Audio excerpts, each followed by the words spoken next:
Les Panthers de la Floride sont de nouveau champions de la Coupe Stanley. Grand bien leur face, vraiment.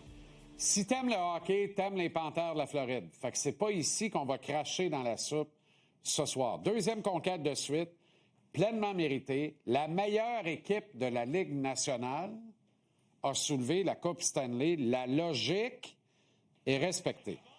Mais je trouve qu'on revole les superlatifs de tout bord, tout côté, de manière un petit peu hasardeuse. Clamer que les Panthers ont une véritable dynastie, ça me semble un raccourci mal pondéré, puis avancé sous le coup de l'émotion.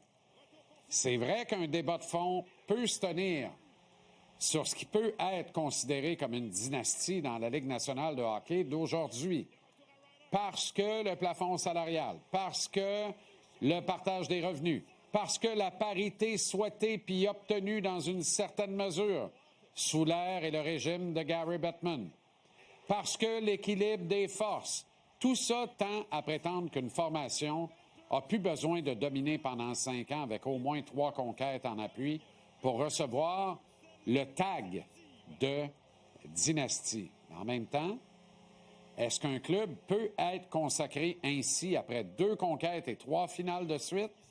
Pas selon mon modeste avis. En tout cas, pas dans le cas d'une équipe qui joue dans l'état le moins taxé, le moins imposé des 32 marchés de la Ligue nationale de hockey. D'autant plus que, n'en déplaise à Gary Bettman, qui s'inscrit en faux avec vigueur à cette perspective, mais il existe bel et bien ce déséquilibre fiscal dans la Ligue nationale, et celui-ci avantage nettement les équipes de la Floride, les Stars de Dallas, et puis qui encore? Les Golden Knights de Vegas. Je nomme ceux-là parce que Dallas vient d'atteindre le carré d'as 3 ans de suite, que Vegas est dans le portrait, pas gagné la Coupe dans les derniers 6 ans, puis que les 6 dernières finales ont vu un club des côtes floridiennes représenter l'Association Est, accessoirement en triomphant à 4 reprises. J'enlève rien ici aux talents de directeurs généraux que sont Julien Brisebois et Bill Zito. Mais tous les hommes de hockey qui travaillent avec des taxes et des impôts plus imposants admettent que ça rend leur tâche pas mal plus compliquée. Il n'y en a pas beaucoup qui acceptent de le dire publiquement, évidemment, mais un fait demeure. Les joueurs autonomes reluquent généralement la Floride et ensuite le Texas et maintenant de plus en plus le Nevada. Bien évidemment pour la qualité de vie. Bien évidemment parce qu'il y a peu ou pas de pression médiatique. Bien évidemment parce que les installations y sont d'une qualité supérieure. Bien évidemment parce qu'ils ont une quiétude totale quand ils vont à l'épicerie, quand ils vont au restaurant ou s'acheter une bagnole de luxe. Mais bien évidemment aussi sur le principe de la fiscalité. Ah oui, évidemment, ils soutiennent, pour la plupart, choisir Floride ou Tampa ou les Stars ou les Golden Knights pour la qualité des alignements qu'on y retrouve sur la glace. Comme dans le classique, ceci explique cela. Une autre superbe preuve nous en sera démontrée dans les prochaines semaines, voire peut-être même les prochains jours. Checkez bien ça aller, pas longtemps après la parade des champions à Sunrise. Suivant cette épopée fabuleuse des 2 derniers mois, la valeur de Sam Bennett sur le marché au 1er juillet se situe entre 9,5 et 10,5 par saison en millions de dollars, là, vous l'avez deviné. Je suis convaincu qu'il va demeurer la propriété des Panthers de la Floride à un salaire qui va à peine dépasser, dans le meilleur des cas, ou le pire, selon la lunette avec laquelle on le regarde, les 8 millions par saison.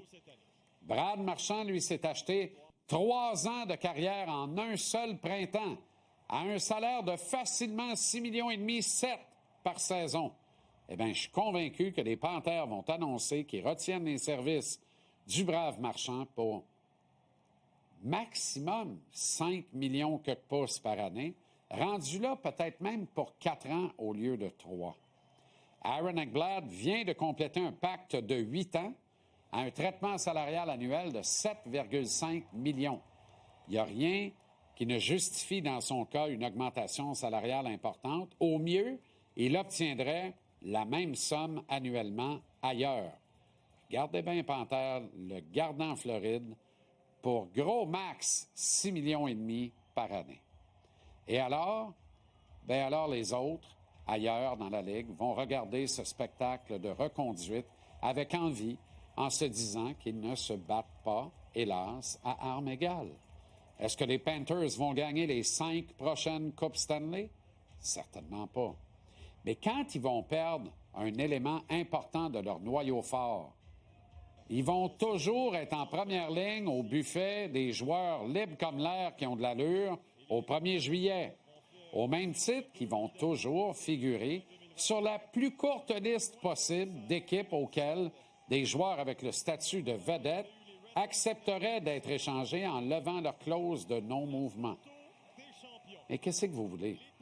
Gary continue de fermer les yeux, d'ignorer ce problème criant, brûlant, tout sauf banal, en ce qu'il a de scinder son circuit, une ligue qu'il a tant souhaité au pair, en équilibre, dans une parfaite parité, mais qui, dans les faits, favorise, par son système comptable simpliste et déplorable, les marchés les moins imposés et les moins taxés. Alors, à quand le réveil des gouverneurs pour établir un minimum d'équilibre dans les forces? Peut-être à jamais. Tout à coup, ça permettrait au Canada de gagner une Coupe Stanley tous les 4 ou 5 ans. C'est-tu trop demandé, Gary?